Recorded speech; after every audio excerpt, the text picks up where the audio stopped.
Welcome back to another video. My name's Ethan. It's August 22nd today. We're absolutely hammering out the videos. I don't know how many I've put together or filmed in the past few days, but a lot. So, this morning, you would have saw in the last video, 7420 was on the chopper. I unhooked it. It's got the 1000 shaft out the back now. I'm gonna switch that over to 540. And we're gonna put the small square baler on and make a bunch of small square bales. 2 loads, so probably 200 small squares, nothing real crazy. But just enough for inside the top of that barn for another year. So my tool of choice for this job, and this pin, is one of these. Now it's gonna be hard. But anyway, I just go in, pull it out, flip the shaft around. Still burning hot, and then it's always hard to put back in because you gotta push, so that's a two-handed job, but that's the shaft on this tractor and how I do it. Alright, we got the rig hooked up. The AC broke in the cab tractor while I was dealing with all this, so it's a windows open kind of day. But yeah, there it is. Dad's right there to help set this whole thing up, so yeah. Getting after it.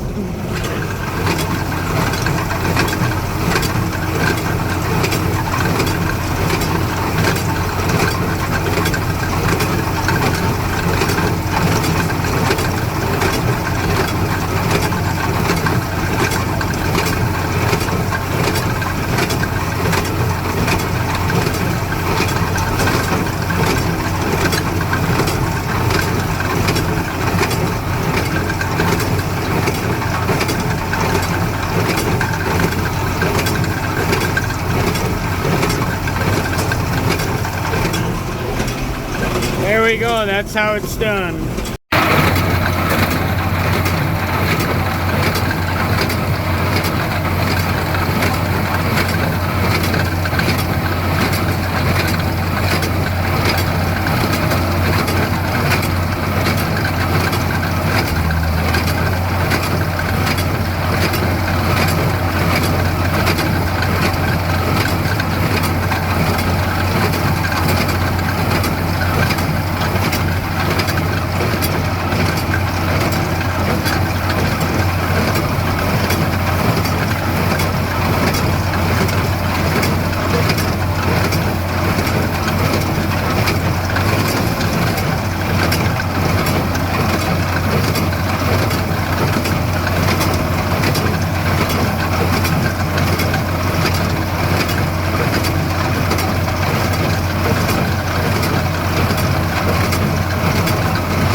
Almost got a full load now. Probably another 20 or so bales will fit on that wagon.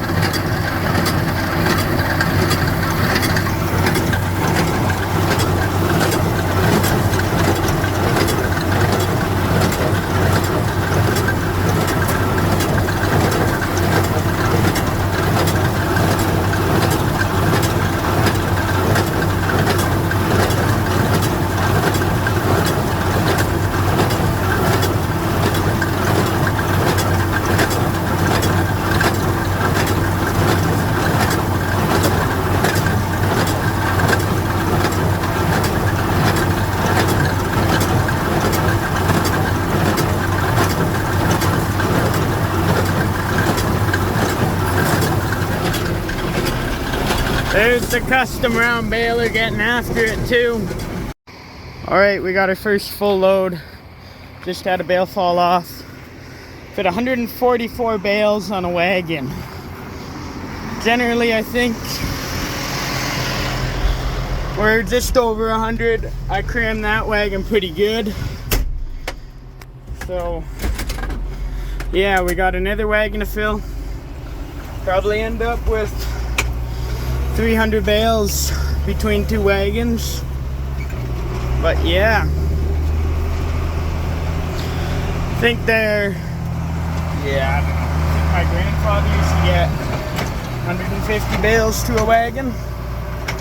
But yeah, full wagon. On to the next one. Dad's standing there waiting. And the round baler man's catching up. Alright, there's load number 1. And I just filled load number 2. Hopefully we got over 300 bales. If it's 299, I'm getting one more. Nope, 283. So I fit less bales on this wagon than the last one. Huh. I thought I fit more. There's one bale on the ground. The chain on this side, one of them was open, so the bale fell out. So, can't quite get it to the back of these wagons. I had it set all the way to throw it back, but it wasn't getting it quite that far. But 283 bales between 2 wagons. Not too bad. Alright, so the last thing to do now is to look around. So, alright, so the last thing to do before we call it is to look around. These wagons will sit upstairs in the barn loaded. So they can't be like that bale there, that's no good. Same with that bale there. Because the wagons have to go through that door. And it just clears. So I gotta push those bales down and climb up. So I'm gonna set the bale and tractor off. I'm gonna rearrange those and grab the one loose bale that's laying on the ground. Alright, I leveled the tops of both wagons. I just climbed up the side and pushed them to where they'd sit nice. I'm gonna go and grab this small bale now. Last time, between these 2 wagons, I fit 239 bales, so 283 is quite an upgrade if I'd say myself. The last time I loaded these wagons, we were in a rush, kinda. The baler was catching up, which I mean, he was here too, but we also had to go to a wedding that afternoon.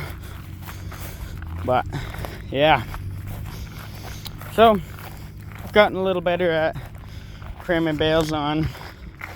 Here you go, here's what we're working with. It's a 4th year field of alfalfa. Bales are nice and light. Like, no problems moving them around, throwing them around. So, and then here's a nice round bale right beside. Ooh, maybe not so tight, but that's alright. I mean, the strings on these aren't exactly tight either, but that's alright. So yeah, that's what we're working with. Alright, got that last bale tucked away. So, this tractor's definitely overkill, but done.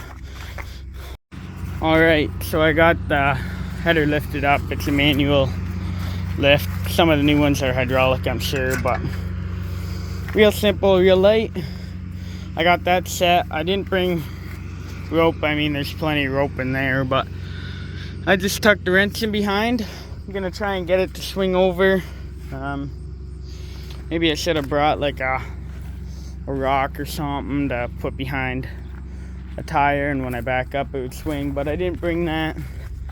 So we're just gonna be innovative and try and do what we can.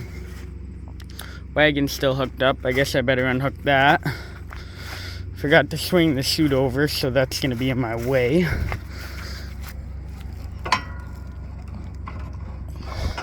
Gonna be a 2-handed job, but yeah. Alright, I got it unhooked. Here goes the wrench idea. See, the wrench is still tucked in there. Backing up probably works better. It always seemed to. You're gonna have to grab something to put in behind that rear tire. Wrench just popped. Alright, take 2. There we go. And laps. Put a small square bale in behind the tire. Hopefully I didn't wreck it too much. I'm sure it's fine. So, that's it. Done, dusted. Alright, time to blow the baler off. You see all this stuff will just blow off. We're gonna grab our air compressor. and just blow it off.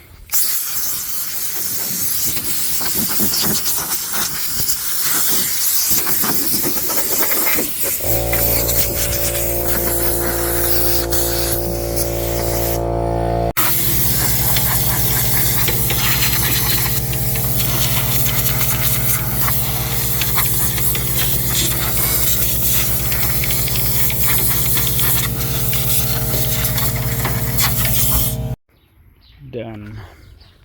Cleaned under everything, all the covers and all that. Perfect. Alright, so the baler's all blown off. You can see all the hay underneath. You can unhook this tractor, hook up that tractor to get the baler back in its corner of the shed over there. So, this tractor's big and bulky and doesn't turn sharp.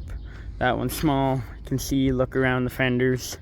See everyone, hear everyone, and move around and get in. So that's the plan.